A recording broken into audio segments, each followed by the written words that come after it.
أعوذ بالله من الشيطان الرجيم. بسم الله الرحمن الرحيم. قل إن كان آباؤكم وأبناؤكم وإخوانكم وأزواجكم وعشيرتكم وأموال اقترفتموها وتجارة تخشون كسادها وأحب إليكم من الله ورسوله وجهاد في سبيله فتربصوا حتى يأتي الله بأمره والله لا يهدي القوم الفاسقين. بزرگوں دوستوں بھائیو، اللہ کا بہت بڑا احسان اور فضل ہے، کرم ہے، اس نے ہم سب کو جمعہ کا مبارک دن عطا فرمایا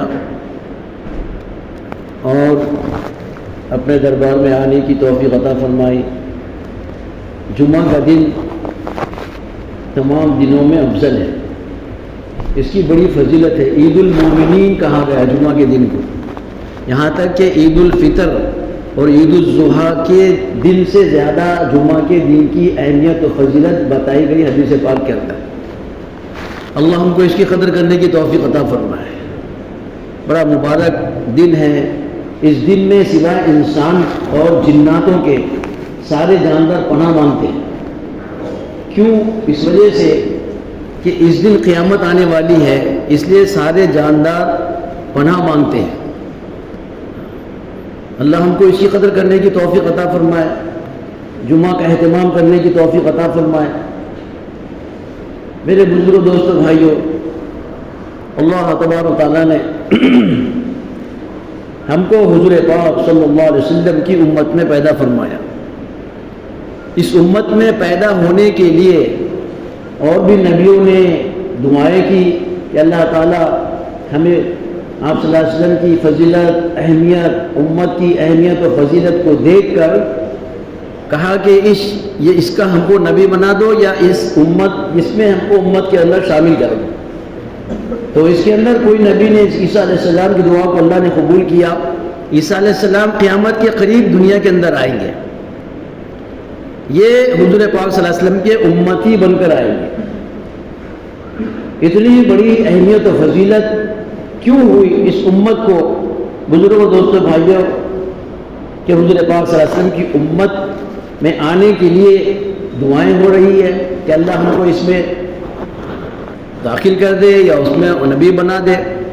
میرے بزرگ دوستوں بھائیوں، عیسیٰ علیہ السلام کی امت ہے، موسیٰ علیہ السلام کی امت ہے. اس امت کو حضور پاک صلی اللہ علیہ وسلم کے طفیل میں اور حضور پاک صلی اللہ علیہ وسلم کی برکت میں اللہ تبارک و تعالیٰ نے اس امت کو دوہرا کام دیا.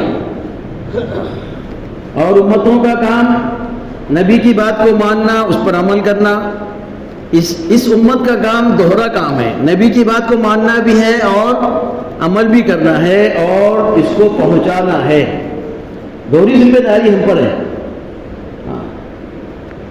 یہ اللہ نے ہماری قرآن پاک میں تعریف فرمائی، تم بہترین امت ہو، تم کو لوگوں کی نفع رسانی کے لیے نکالا گیا، تم اچھائیوں کا حکم کرنے والے ہو اور برائیوں سے بچانے والے ہو. ہمارا طر امتیاز، مقصد حیات دعوت اللہ ہے. اللہ کے بندوں کو اللہ کی طرف بلانا، یہ ہمارا مقصد حیات ہے. میری زندگی کا مقصد تیرے دین کی سرفرازی، میں اسی لیے مسلمان، اسی لیے نمازی. تو بڑی اہمیت و فضیلت ہماری ہے. بزرگوں دوستوں بھائیوں، اس کو سمجھے جانے. اللہ کے بندے ہیں تو اللہ کی ماننا ہے. جیسے فرمایا کہ 3 بنیادیں ہیں اسلام کی: ایمانیات، رسالت اور آخرت. اللہ کی ذات پر ایمان لانا، وہ ہمارا خالق و مالک ہے، وہ ہمارا روزی رسا ہے، سارے مسائل کا حل اللہ کے ہاتھ میں ہے. اللہ کو ماننا جیسے ماننے کا حق ہے. اس لیے فرمایا دنیا کے اندر سب سے بڑا ظلم اور سب سے بڑا پاپ اور سب سے بڑا گناہ اللہ کے علاوہ کے سامنے اپنے ماتھے کو ٹیکنا، اللہ کے علاوہ کے سامنے اپنے ہاتھ کو پھیلانا، اللہ کے علاوہ سے اپنی حاجتوں کو طلب کرنا، یہ سب سے بڑا گناہ ہے. اللہ بہت بڑے سے بڑے گناہوں کو معاف کریں گے، لیکن شرک کو اللہ معاف نہیں کریں گے. شرک کو اللہ معاف نہیں کریں گے. 3 عدالتوں میں ایک عدالت اسلام و کفر کی، ایمان و کفر کی ہوگی، یہاں تو ڈائریکٹ فیصلہ ہے، کافر ڈائریکٹ جہنم میں جائے گا، ایمان والا ڈائریکٹ جنت میں جائے گا۔ تو ایمانیات اللہ کو اس کی ذات و صفات کے ساتھ ماننا، وہ خالق ہے، وہ علیم و خبیر ہے، وہ سمیع و بصیر ہے، ایسا علیم و خبیر ہے کہ دلوں کے اندر جو خیالات آتے ہیں اللہ تبارک و تعالیٰ اس کو بھی جانتے ہیں، ایسے علیم اور ایسے خبیر ہیں، ایسے باخبر ہے، دلوں کے اندر جو خیالات آتے ہیں اللہ تبارک و تعالیٰ اس کو بھی جانتے ہیں، اور ایسے سمیع و بصیر ہے، ایسے سماعت ہیں، سننے والے ہیں، ایسی بصارت ہے، دیکھنے والے ہیں، کالے پہاڑ پر کالی چونٹی چلتی ہے تو اس کو بھی دیکھتے ہیں، اس کی آہٹ کو بھی سنتے ہیں، ایسے سمیع و بصیر ہے اللہ کی ذات۔ تو اللہ کو اس کی ذات و صفات کے ساتھ مانو۔ دنیا کے اندر نفع نقصان دینے والی ذات صرف اور صرف اللہ کی ہے، نفع بھی اسی کی طرف سے آتا ہے، نقصان بھی اسی طرف سے آتا ہے، عزت بھی اسی کی طرف سے آتی ہے، ذلت بھی اسی کی طرف سے آتی ہے، کامیابی ناکامی، سارے مسئلے اللہ کے ہاتھ میں۔ اسے اللہ کو جانو، اللہ کو پہچانو جیسے اس کو جاننے کا حق ہے، جیسے اس کو پہچاننے کا حق ہے، اس کو جانو پہچانو۔ اگر اللہ کو جان لیے، صحیح پہچان لیے بزرگوں دوستوں بھائیوں، تو پھر آدمی کسی کا محتاج نہیں رہے گا، کسی کا محتاج نہیں رہے گا۔ صحابہ نے جانا تھا، پہچانا تھا، جب بھی کوئی مسئلہ آتا، دنیا کا ہو، آخرت کا ہو، انفرادی ہو، اجتماعی ہو، کوئی بھی مسئلہ آتا تو میرے بزرگوں دوستوں بھائیوں اللہ کی طرف رجوع ہوتے۔ ہم کو بھی اللہ کا یہ حکم ہے، کوئی بھی مسئلہ ہو، دین کا ہو، دنیا کا ہو، آخرت کا ہو، ہر مسئلے میں اپنے آپ کو اللہ کی طرف رجوع کرنا ہے۔ ہم کو یہی سکھایا گیا اللہ کے نبی حضور پاک صلی اللہ علیہ وسلم نے کہ سب سے پہلے اچھی طرح وضو کرو، اللہ سے 2 رکعت نماز پڑھ کر اللہ سے مانگو۔ اللہ مانگنے سے خوش ہوتے ہیں، میں مانگنے سے اللہ ناراض ہوتے ہیں۔ تو سارے مسائل کا حل اللہ کے ہاتھ میں ہے۔ تو اللہ کو جانو جیسے جاننے کا حق ہے، اللہ کو پہچانو جیسے پہچاننے کا حق ہے۔ کہاں میں چھپا ہوا خزانہ تھا، جب میں اپنے آپ کو ظاہر کرنے کا ارادہ کیا تو پھر اپنے انسان کو پیدا کیا اور دنیا کو بنایا۔ تو میرے بزرگوں دوستوں بھائیوں، اللہ کو جانو جیسے جاننے کا حق ہے، اللہ کو پہچانو جیسے پہچاننے کا حق ہے۔ اللہ فرمانے تم میرے حقوق کو ادا کرو گے، میری مان کر چلو گے تو دنیا کے اندر تم کو راحت دوں گا، سکون دوں گا، آخرت کی زندگی کی کامیابی عطا فرماؤں گا۔ اللہ فرمانے تم میرا خیال کرو گے تو میں تمہیں کافروں کے سامنے ذلیل و رسوا نہیں ہونے دوں گا۔ سارے جو حالات آ رہے ہیں اللہ کی نافرمانی کی وجہ سے ہیں بزرگ دوستوں بھائیوں۔ تو 3 باتیں ہیں، ایمانیات، رسالت اور آخرت، یہ بنیاد ہے اسلام کی۔ رسالت اللہ کے نبی صلی اللہ علیہ وسلم کے اقوال و افعال کی پیروی کرے، آپ کی اتباع کرے، آپ کے بتائے ہوئے طور طریقوں پر عمل کرے۔ جہنم میں جانے کے سینکڑوں راستے ہیں، جنت میں جانے کا ایک ہی راستہ ہے، وہ ہے محمد رسول اللہ صلی اللہ علیہ وسلم والا۔ آپ صلی اللہ علیہ وسلم کی اتباع، آپ صلی اللہ علیہ وسلم کے طور طریقے ہماری اپنی زندگی کے اندر ہو۔ بزرگوں دوستوں بھائیوں، آپ صلی اللہ علیہ وسلم نے زندگی کے ہر شعبے میں رہبری فرمائی۔ دنیا کا کوئی بھی ایسا شعبہ نہیں ہے، دنیا کا کوئی بھی ایسا جو ہے راستہ نہیں ہے جہاں آپ صلی اللہ علیہ وسلم نے رہبری نہ فرمائی۔ حضور پاک صلی اللہ علیہ وسلم کی اتباع اللہ کی اتباع ہے، حضور پاک صلی اللہ علیہ وسلم کی محبت اللہ کی محبت ہے۔ فاتبعونی یحببکم اللہ، میرے نبی کی اتباع کرو تم کامیاب ہو جاؤ گے۔ حضور پاک صلی اللہ علیہ وسلم کی زندگی، آپ کے طور طریقے، آپ کے اقوال و افعال کی پیروی کرے۔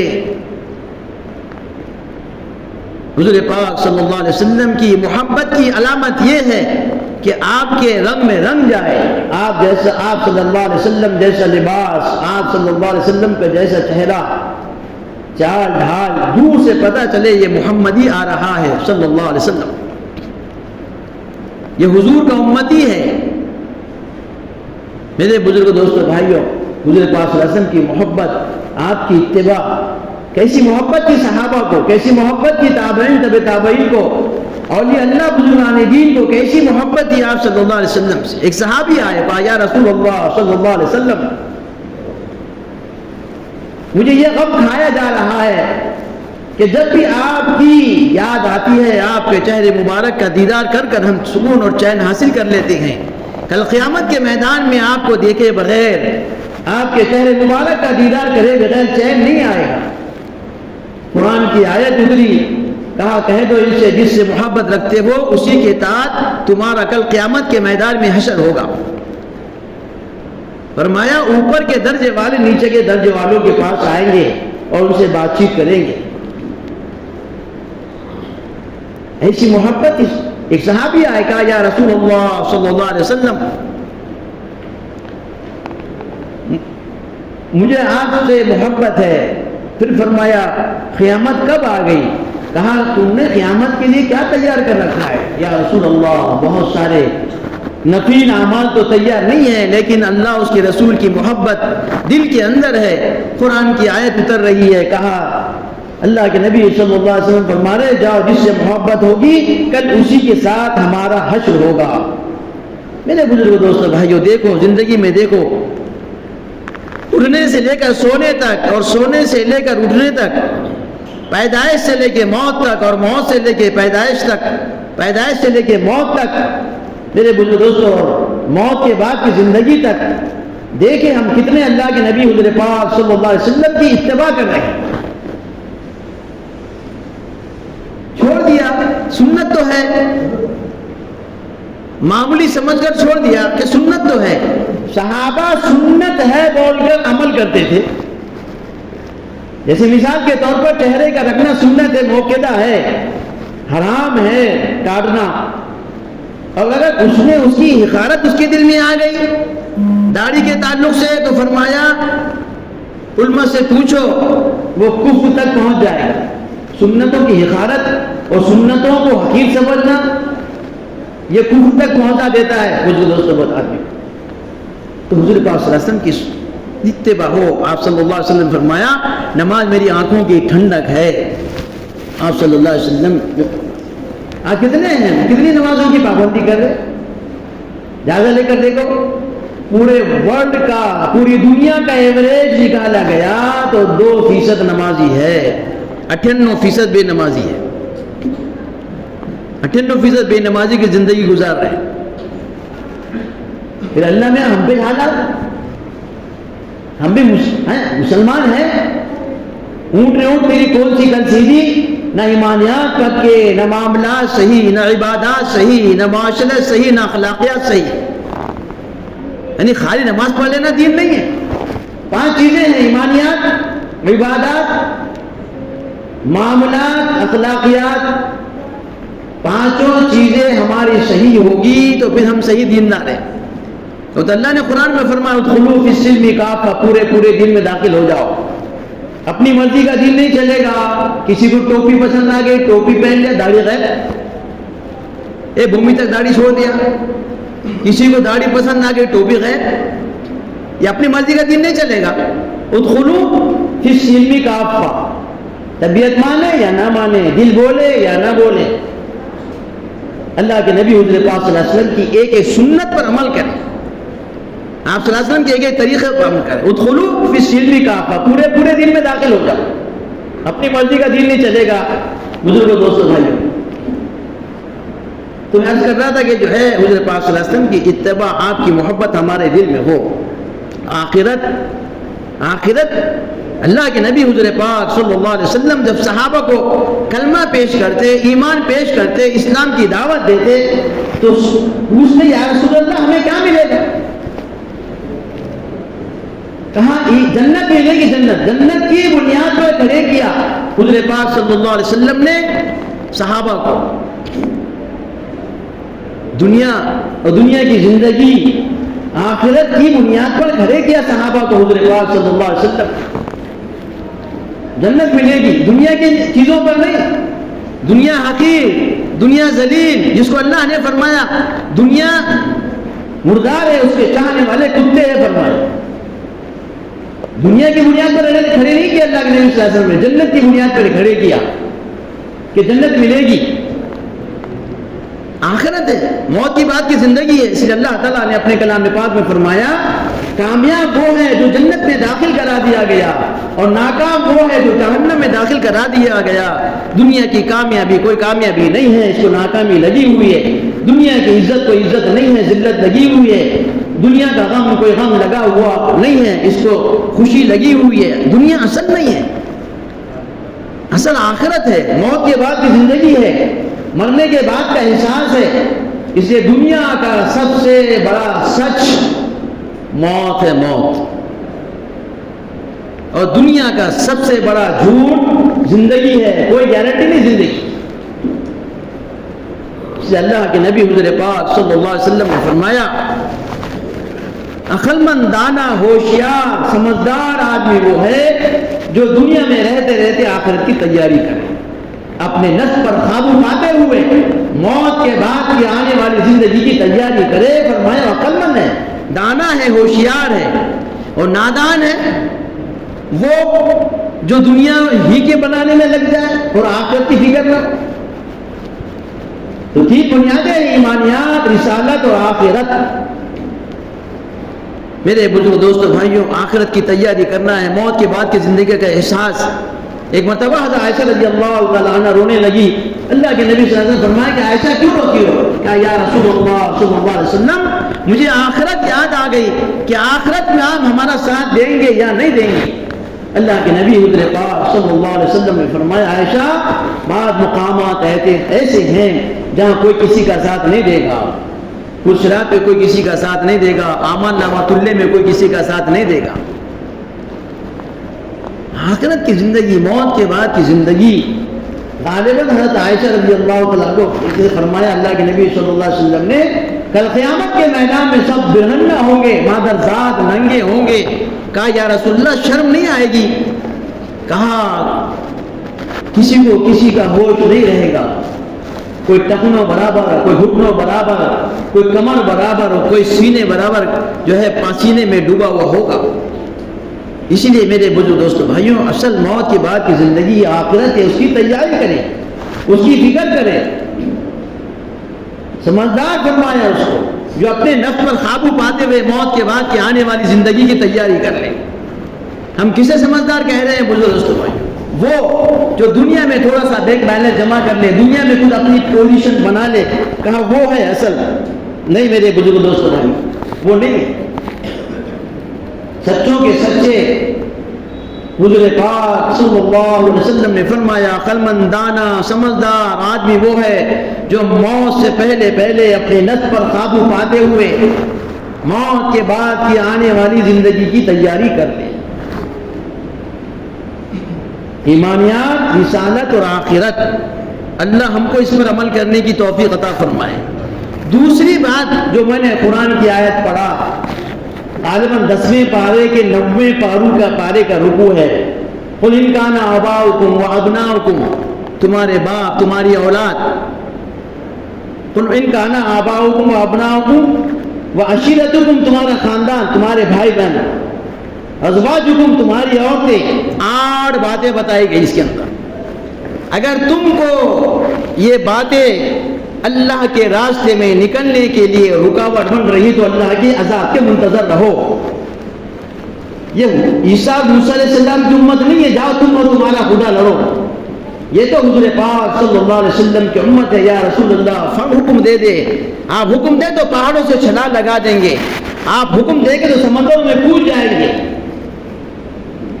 ایم آف لائف، میری زندگی کا مقصد روٹی، کپڑا، مکان، بیوی، بچے، دکان، یہ میری زندگی کا مقصد نہیں، یہ تو غیروں کا ہے جن کا ایمان نہیں ہے۔ ہمارا مقصد تو الہ کلمت اللہ ہے، دین کی محنت ہے، اللہ کے بندوں کو اللہ کی طرف بلانا ہے۔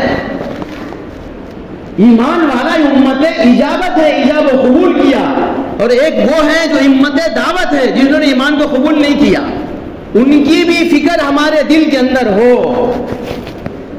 ایک جنگ کے موقع پر حضرت خالد بن ولید رضی اللہ تعالیٰ عنہ ہے، شام میں جرجہ بادشاہ ہے، دل کے اندر اس کی محبت تھی، اے اللہ کتنا خوبصورت ہے یہ کل کو ہمارے ہاتھوں سے کٹے گا، مرے گا اور جہنم کی کیڑوں کا ایندھن بنے گا۔ اللہ تو اس کو ہدایت دے دے۔ اس کو بلایا، کیوں آیا؟ وہ دل میں محبت تھی، فکر تھی، قرآن تھی، اس واسطے آیا۔ کہنے لگا تو کتنا خوبصورت ہے، کل ہمارے ہاتھوں سے مرے گا، کٹے گا، جہنم کا ایندھن بنے گا، کلمہ پڑھ لے، اسلام لا لے۔ اس کو خیمے میں لے کر گئے، بٹھایا، سمجھایا، اس نے ایمان لایا اور ایمان کی حالت میں لڑتے لڑتے اس کا انتقال ہو گیا۔ فکر ہو بزرگوں، دوستوں، بھائیوں، اطلاع ہے ہزاروں کی تعداد میں عرب مرتد ہو رہے ہیں باہر ملکوں کے اندر۔ اس دعوت و تبلیغ کا کام ساری دنیا میں چل رہا ہے، اللہ ساری دنیا میں چلا رہا ہے بزرگوں، دوستوں، بھائی۔ اربوں کی اولاد ہزاروں کی تعداد میں مرتد ہو رہی ہے۔ آج جماعتیں آ کر اطلاع دے رہی ہے بزرگوں، دوستوں۔ مدینۃ الاصغر، چھوٹا مدینہ جس کا نام تھا، پہلے جو ہے مدینۃ الاصغر اس کا نام تھا، آج نام بدل گیا۔ 20% ایمان والے رہ گئے، 80% مرتد ہو گئے۔ یہ کوئی ایسی نہیں بات نہیں ہے، ہمارے علاقوں میں چل کر دیکھو، وشاکھاپٹنم کے علاقوں میں دیکھو چل کر، میرے بزرگ دوستوں، بھائیوں، کتنے لوگ مرتد ہو رہے ہیں، اسلام کو چھوڑ رہے ہیں۔ ابھی ایک جماعت حیدرآباد گئی تھی تو وہاں کی اطلاع ہے، کالج میں، یونیورسٹی میں گئے تھے تو تقریباً 47-48 بچے، لڑکیاں تو لاکھوں کی تعداد میں مرتد ہو گئی اور اسلام کو چھوڑ دیا۔ لڑکے مرتد ہو گئے 47-48 بچے کی رپورٹ آئی۔ اب یہ جماعت گئی تھی حیدرآباد کے اندر۔ بڑی فکر کی بات ہے بزرگ دوستوں، میری زندگی کا مقصد تیرے دین کی سرفرازی، میں اسی لیے مسلمان، اسی لیے نمازی، جہاں میں اہل ایمان صورت خورشید جیتے ہیں، ادھر ڈوبے ادھر نکلے، ادھر ڈوبے ادھر نکلے، شان آنکھوں میں نہ دستی کی، جہاں داروں کی کلمہ پڑھتے تھے، چھاؤں میں تلواروں کی، تیغ کیا چیز ہے، توپ سے لڑ جاتے ہیں، پاؤں شیروں کے اکھڑ جاتے ہیں۔ میری زندگی کا مقصد روٹی کپڑا مکان یہ نہیں ہے۔ آج ساری انسانیت سسک رہی ہے، بلک رہی ہے، 45 لاکھ کی کار میں جا رہا ہے، ہم اس کو چائی نظر سے دیکھ رہے ہیں، وہ اندر بیٹھے بیٹھے یہ پلان بنا رہا ہے کہ میں خودکشی کیسے کروں۔ آپ کو معلوم ہے سب سے زیادہ خودکشی کہاں ہوتی ہے؟ خودکشی کے آفیسز ہیں، جہاں پر میں سب سے زیادہ خودکشی ہوتی ہے۔ ہمارے ناندیڑ کی جماعتیں 3-4 جا کر آئی، خودکشی کے آفیسز ہیں۔ آپ مرنا کیسے پسند کریں گے؟ چھڑا گھوپ لیں گے یا بیٹھ کے کار میں اپنے آپ کو اڑا دیں گے؟ سنڈے میگزین جو آتا ہے انقلاب، اس کے میگزین کے اندر، سنڈے میگزین کے اندر بھی رپورٹ آئی تھی، یہ آفیسز ہے۔ حالانکہ دنیا میں سب سے زیادہ ترقی یافتہ ملک ہے، اس کے باوجود سوسائڈ، آتم ہتیا، peace of mind, peace of heart نہیں ہے، بے چین۔ اللہ بذکر اللہ تطمئن القلوب، خوب جان لو، سمجھ لو کہ دلوں کا چین و سکون اللہ نے اپنی یاد میں رکھا ہے، سب کچھ ہے۔ ابھی میں خود گیا تھا، 3 مہینے جماعت تھی ہماری جاپان کے اندر۔ بزرگوں، دوستوں، بھائیوں، ساری چیزوں کے علاوہ، ایمان کے علاوہ ساری خوبیاں ان کے اندر ہے۔ جھوٹ نہیں بولیں گے، دھوکہ نہیں دیں گے۔ یعنی ایک بات آگے نکل کے بتا دے رہا ہوں، تو اصل مسئلہ میرا آپ کا ہے، اصل مسئلہ ایمان والوں کا ہے۔ ایک مرتد کو دوبارہ اسلام میں داخل کرنا سینکڑوں کو اسلام میں داخل کرنے سے بہتر ہے۔ بہت آسان ہے کافر کا مسلمان ہونا، بہت مشکل ہے مسلمان کا مسلمان ہونا۔ یا ایھا الذین آمنوا آمنوا باللہ ورسولہ، ایک گلی غیر مسلم کی گلی اسلام قبول کر لیتی ہے، میرے اندر استطاعت، کیپیسٹی کہ اس کو بچی دوں میں یا اس کی بچی میں کروں؟ نہیں ہے، برادری سے ہٹنے کو تیار نہیں ہے۔ میرے بزرگ دوستوں، بھائیوں، مسئلہ تمہارا میرا ہے، تمہارا میرا مسئلہ ہے۔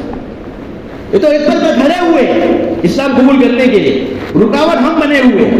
بزرگ دوستوں، بھائیوں، اللہ تبارک و تعالیٰ میرے بزرگ دوستوں ہم کو دنیا میں کھانے کمانے کے لیے نہیں بھیجا، دعوت کے لیے بھیجا، دین کی محنت کے لیے بھیجا، اللہ کے بندوں کو اللہ کی طرف بلانے کے لیے بھیجا۔ بزرگ دوستوں، بھائیوں، ہر دور میں اللہ نے ایک کام چلایا، بڑے اللہ والوں سے محدثین سے چلایا، پھر اللہ والوں کے خانقاہوں سے چلایا۔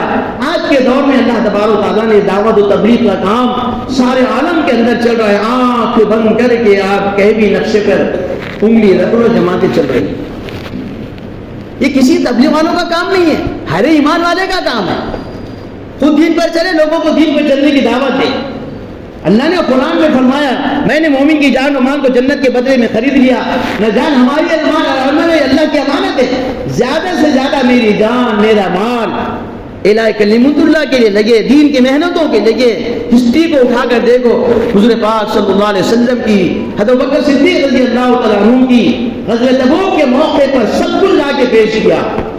کہا یا رسول اللہ، اللہ کے نبی صلی اللہ علیہ وسلم پوچھا ابو بکر کیا چھوڑا ہے؟ کہا اللہ اس کے رسول کی محبت کو چھوڑا ہے، سب لے کر۔ ارے آج صحابہ قربانی نہیں دے گے، اپنے بی بچوں کو یتیم اور بیوہ نہیں کرتے تو آج ہم تک دین نہیں پہنچتا۔ ارے وہی تو محمد بن قاسم ہیں جنہوں نے کتنی سال عمر، 16 سال کا 16 سال کی عمر۔ آج نوجوانوں کے ذہن میں ہے صاحب ابھی تو جوان ہے، ابھی تو جوانی کے مزہ لینے دو، ابھی تو گھومنے پھرنے دو، عیش کرنے دو۔ ہسٹری کو اٹھا کر دیکھو، صحابہ کی عمریں 40 سال 20 سال 18 سال 15 سال عمریں تھی۔